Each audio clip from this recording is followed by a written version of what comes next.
Doctor Khan, अब जब हम ट्रंप पर बात कर रहे हैं और एशिया के कंटेक्स्ट में बात कर रहे हैं तो मिडिल ईस्ट के इलाके में उनकी सक्रियता भी समझ लेते हैं। बड़ा इंटरनेट पर बिफोर एंड आफ्टर चला कि जिस अहमद अल शरा पर 84 करोड़ रुपए $10 मिलियन का इनाम था, जो सीरिया में आत्मघाती हमले करवा रहा था, जो अलकायदा का आतंकवादी था, जिसे अबू मोहम्मद अल जुलानी के नाम से जाना जाता था, वो अब सीरिया का राष्ट्रपति है और अमेरिकी राष्ट्रपति उसके बगलगीर हैं, ताल्लुक बेहतर कर रहे हैं, सैंक्शंस हटा रहे हैं। किस तरह की पॉलिसीज हमें नज़र आ रही हैं डोनाल्ड ट्रंप के दूसरे कार्यकाल में मिडिल ईस्ट को लेके? कई लोगों ने कहा कि ट्रंप और नेतन्याहू की भी नहीं पट रही और इजराइल को लेकर भी वो कुछ खफा से हैं, ईरान डील पर भी आगे बढ़ना चाहते हैं। ज़रा वो मंजर समझाएं सर। सर, जो सीरिया में हुआ है, it is quite a transformation.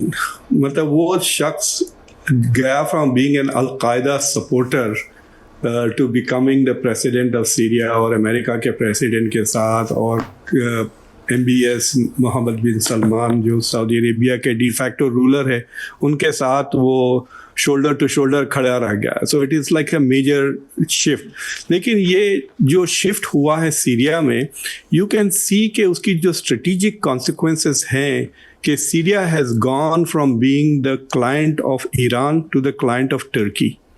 तो ये एक किस्म से कह सकते हैं कि टर्की और ईरान के बीच में जो टसल चल रहा था over Syria, because they want to control the Kurds inside Syria, तो एक टर्की की एक जीत है ये, और ईरान के लिए मतलब इट पुशेस ईरान आउट, और एक तरह से इज़राइल की सिक्योरिटी भी बढ़ जाती है, बिकॉज बगैर सीरिया के अब कोई लैंड ब्रिज नहीं है बिटवीन ईरान एंड हिजबुल्लाह या ईरान एंड लेबनान। तो सीरिया के through Iran was on the border of Israel, अब वो Iran has been pushed back. तो एक तरह से आप कह सकते हैं जो सीरिया में ट्रांसफॉर्मेशंस आया है, that has reduced Iran's influence in that part of the region. Turkey का इन्फ्लुएंस बढ़ गया है, इसलिए अर्दोगान के साथ बात भी हुई टर्की की, डोनाल्ड ट्रंप की।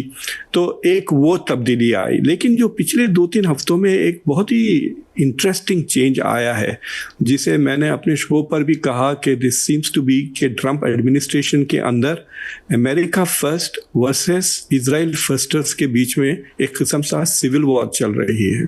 तो जो माइकल वॉल्स थे, जो नेशनल सिक्योरिटी एडवाइज़र थे, उनको निकाल के भगा दिया बेसिकली टू एन इंस्टीट्यूशन जिसकी ट्रंप एडमिनिस्ट्रेशन में कोई महत्वपूर्ण नहीं है, it's not important at all.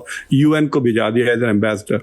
लेकिन उनको निकालने की वजह was not a signal gate जिसमें वो एक रिपोर्टर को अपने ग्रुप में गलती से इस्तेमाल कर लिए थे, but there moved him because वो ट्रंप की पीठ के पीछे नेतन्याहू के साथ कोऑर्डिनेट कर रहे थे ऑन मेकिंग एयर स्ट्राइक्स और डायरेक्ट अटैक ऑन ईरान। और अगर आप 2024 के इलेक्शन कैंपेन में जाके देखें, दोनों ट्रंप और JD वैंस ने बार बार कहा कि हमारे और इजराइल के interest are not all exactly the same, we do not want war with Iran। ये तो एग्जैक्ट अल्फाज हैं JD वैंस के भी और डोनाल्ड ट्रंप के भी। लेकिन उनके एडमिनिस्ट्रेशन में इतने इजराइल फर्स्टर्स हैं। फॉर एग्जांपल जो इजराइल के एम्बेसडर बनाए गए, माइक हकबी, माइक वॉल्स को ले ले, मार्को रूबियो को ले ले, सेनेटर कॉटन भी हैं, ऐसे कई लोग हैं जो इजराइल को के इंटरेस्ट को अमेरिका का इंटरेस्ट समझते हैं। तो इन ए वे दे प्रायोरिटाइज इजरायली इंटरेस्ट। तो पिछले 3 हफ्तों में आप कह सकते हैं ट्रंप ने ऐसे 3-4 स्टेप्स लिए हैं which have prioritize America's interest, but मतलब इजरायली की इंटरेस्ट को साइडलाइन कर दिया। तो एक तो माइकल वॉल्स को निकाल दिया। दूसरी चीज़ उन्होंने किया कि हुतीस के साथ एक अंडरस्टैंडिंग सीज फायर कर ली, but the ceasefire is only with America, यानी Houthis are free to fire at Israel, और उन्होंने एक मिसाइल मार भी दिया बेन गुरियन एयरपोर्ट की तरफ उसके बाद। सो इज़राइल वॉज वेरी अपसेट कि एक तो ब्लाइंड साइडेड थे, उनसे कंसल्ट नहीं किया, दूसरा इट वाज वेरी क्लियर कि जो हुतीस के साथ अरेंजमेंट हुआ that does not protect Israeli interest, और डे लाइट क्रिएट कर दिया between Israeli interest and American interest.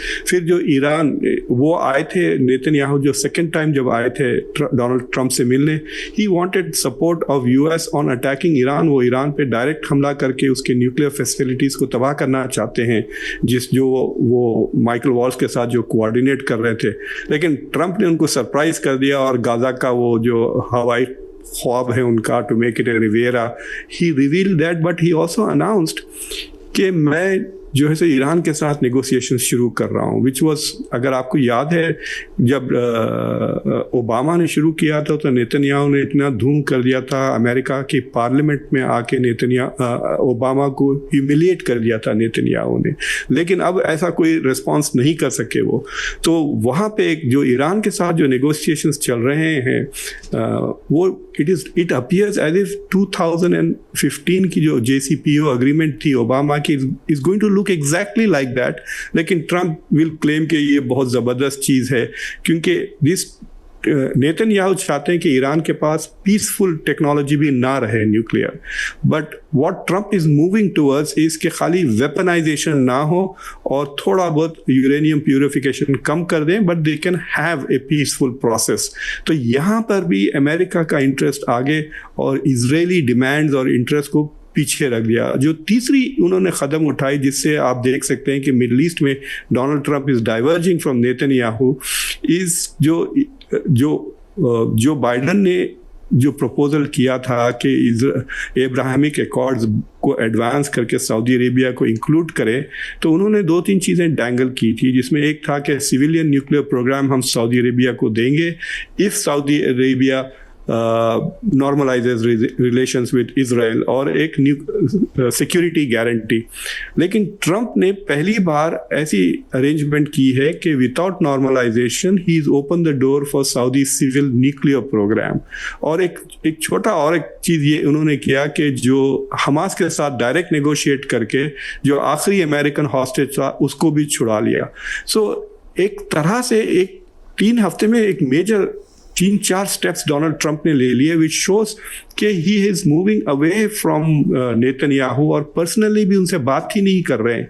और इजरायलीज का बहुत डिमांड था कि भाई आप मिडल ईस्ट आ रहे हैं और हमारे पास नहीं आ रहे हैं, ऐसा कभी नहीं हुआ था। इनफैक्ट आपको याद होगा बिल क्लिंटन जब आए थे, काफ़ी दबाव के बाद वो खाली एयरपोर्ट पर रुक के चाय पी के निकल गए थे पाकिस्तान से।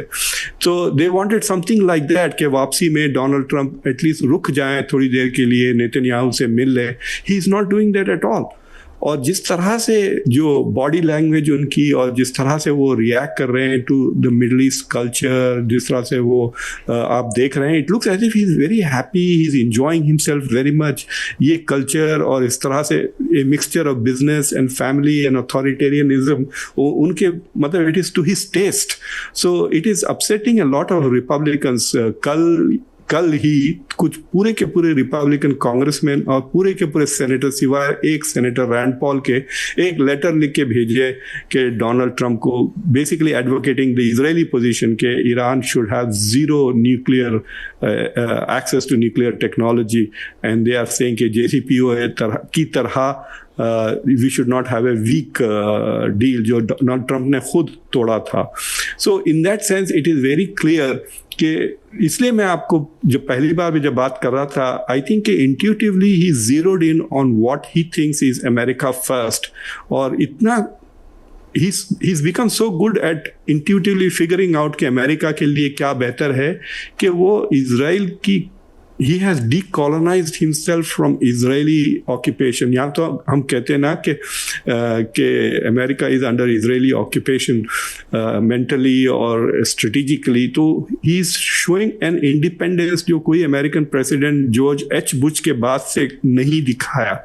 सो in that sense I think he is moving away, but इसमें बहुत ख़तरा है उनके लिए, बिकॉज जो प्रो इजरायली बिलियनर्स है, जो प्रो इजरायली लॉबी है, वो बहुत मजबूत है, एंड वो दोनों पार्टीज़ के बेसिकली उनके कब्जे में है। तो he is going to get resistance from Republicans as well as Democrats अगर वो इजराइल की इंटरेस्ट को मार्जिनलाइज कर देते हैं।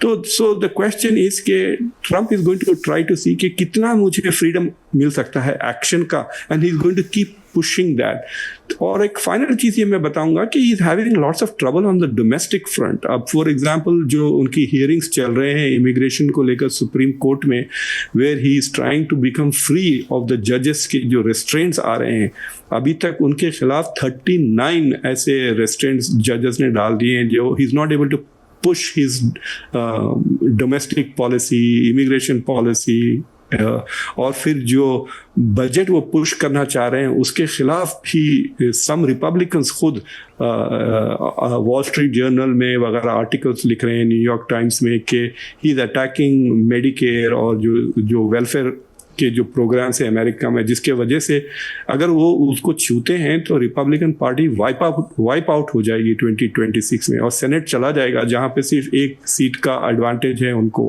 सो in that sense he is facing a lot of challenges at home. तो उनके लिए temporarily getting easy wins abroad to shore up his stature, because public opinion गिरते जा रहा है उनके खिलाफ। तो I think he is looking for, जो कहते हैं ना, लो हैंगिंग फ्रूट, जो उनको इंटरनेशनल अरीना में मिल रहे हैं। डोमेस्टिक अरीना में उनको उतने लो हैंगिंग फ्रूट जो जितने भी थे उन्होंने खा लिए हैं, अब कुछ बचे नहीं है उनके लिए।